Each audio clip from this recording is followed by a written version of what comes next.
আসসালামু আলাইকুম। আশা করি সকলেই ভালো আছেন। আজকে আমরা আপনাদের গিয়ে দেখাবো কিভাবে অ্যাসফল্টের কাজ করে। আমাদের যাত্রা শুরু হচ্ছে হটমিক্স অ্যাসফল্ট প্ল্যান্ট থেকে।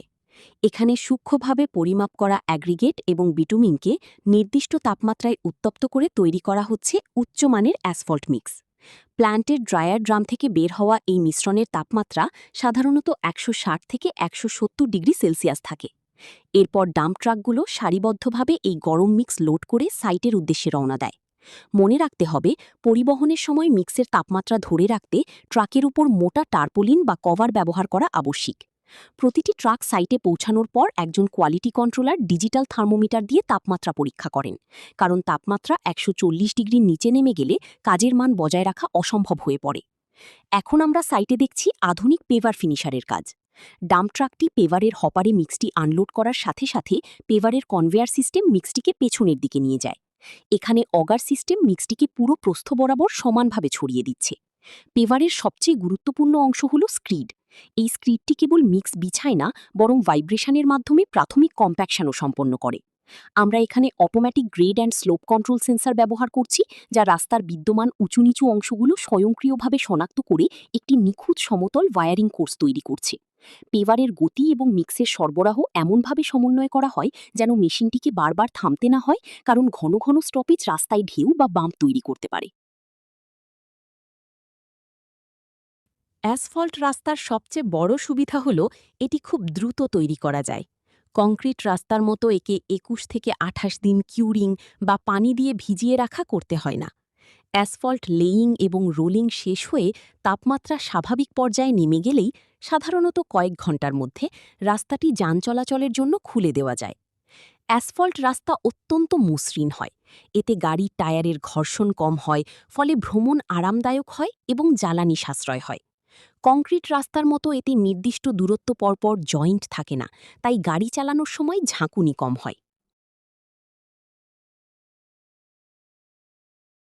রাস্তার কোনো অংশ গর্ত হলে বা নষ্ট হলে অ্যাসফল্ট দিয়ে তা খুব সহজে এবং দ্রুত মেরামত করা যায়।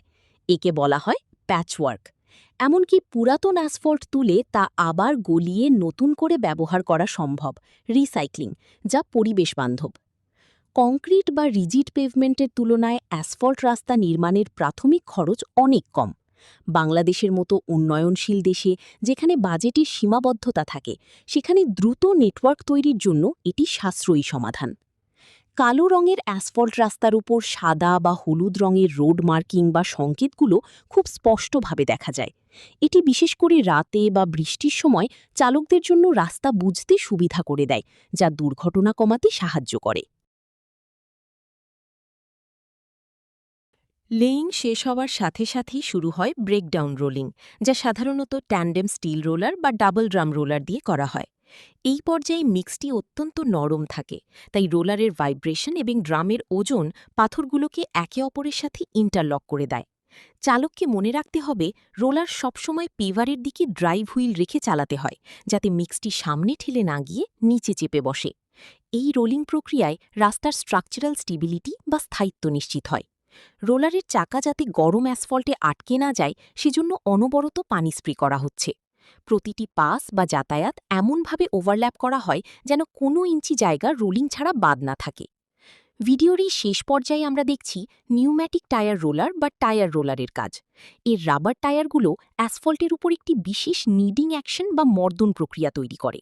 এটি অ্যাসফল্টের ভিতরের বাতাস বা এয়ার ভয়েডস বের করে দেয় এবং উপরিভাগকে সম্পূর্ণ ওয়াটারপ্রুফ বা পানি নিরোধক করে তোলে।